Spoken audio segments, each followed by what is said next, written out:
يا مساء الخير، يا مساء السعادة، وحشتوني. النهاردة هنعمل مع بعض البيتزا، بيتزا الجبن.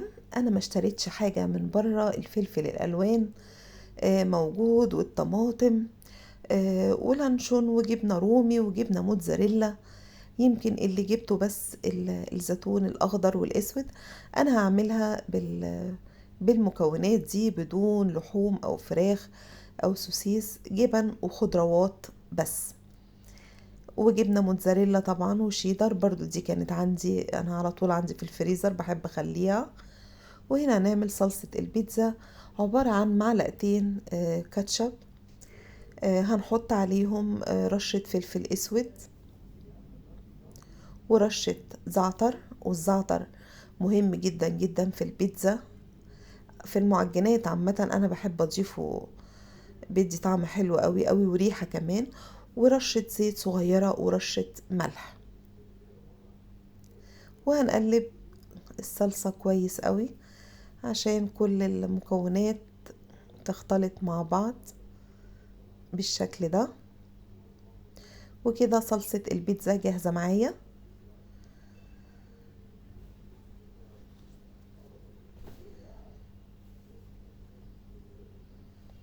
وتمام معانا كده الصلصة، ومعانا مكونات البيتزا، الخضار والجبن والزيتون، كله تمام. هنبدأ بس نعجن عجينة البيتزا.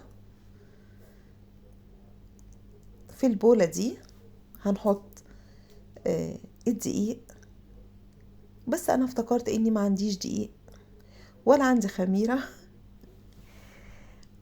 ما عنديش اي حاجة لعجينة البيتزا للأسف، وجهزت كل الحاجات دي. وولادي طالبين بيتزا ولازم ياكلوا بيتزا. طيب ايه رأيكم ان انا ضحكت عليهم وقلت لهم اني هعمل فعلا بيتزا، وانا ما عنديش دقيق عشان اعجن بيه، ولا عندي خميرة ولا الحاجات دي كلها، بس عندي عيش الابيض العادي ده اللي احنا بناكله، احنا بنقول عليه عيش شامي.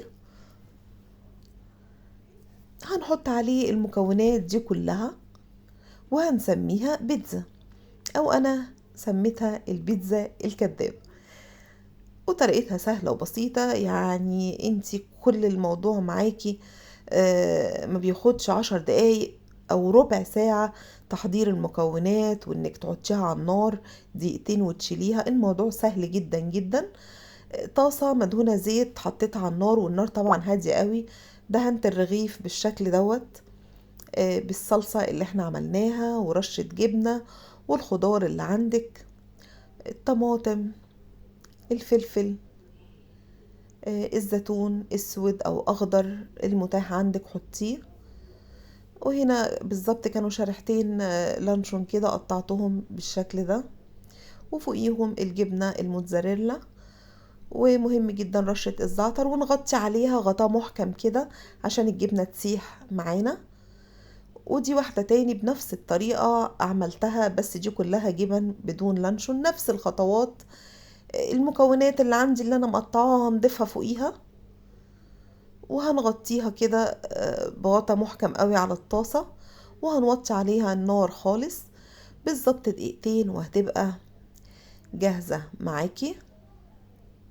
انا عملت 2 على النار من فوق على نار هادية قوي، وهعمل واحدة برضو في الميكروويف، قلت اجربها هتبقى عاملة ازاي في الميكروويف معاكو. نفس الطريقة ونفس كل حاجة. رغيف برضو دهنته صلصة، ودي التانية اللي عملناها رغيف دهنته صلصة زي ما انتوا شايفين، وحطيت عليه برضو كل المكونات الجبن والخضار وقطع لانشون، ودخلتها الميكروويف بالظبط دقيقة واحدة.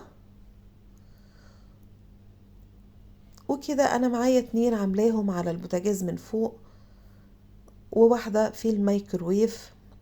بس بأمانة وبصراحة يعني عن تجربة، اللي على البوتاجاز أحلى بكتير. شايفين المطة بتاعت الجبنة والمكونات عليها دايبة، والبيتزا نفسها واخدة تحميصة حلوة كده من تحت، مديها طعم حلو قوي قوي. الميكروويف المكونات مش ماسكة قوي في العيش، والجبنة مسحتش قوي يعني، لا ما عجبتنيش بصراحة اللي في الميكروويف. اللي عجبتني اللي على البوتاجاز من فوق، واللي ممكن تحطيها برضو في الفرن دقيقة واحدة. بس انا استسهلت قلت يعني يلا في ربع ساعة او في 10 دقايق عملتها والله وعجبت الولاد، وكلناها مع الكاتشب بقى والحاجات دي. كلوها بألف هنا، وطريقة سهلة وبسيطة. وديني سميتها برضو بيتزا. هي البيتزا كدابة ملهاش علاقة بالبيتزا، إلا بس المكونات اللي فوق. وطلعت حلوة، جربوها وإن شاء الله تعجبكم وتعجب الولاد، وهي عشوة وتعدي بتكلفة بسيطة وطعم حلو قوي. ولو عجبكم الفيديو ما تنسوش الاشتراك في القناة واللايك وتفعيل الجرس عشان يوصل لكم كل جديد بعمله. وأشوفكم على خير في فيديو جديد من مطبخ أم الدنيا.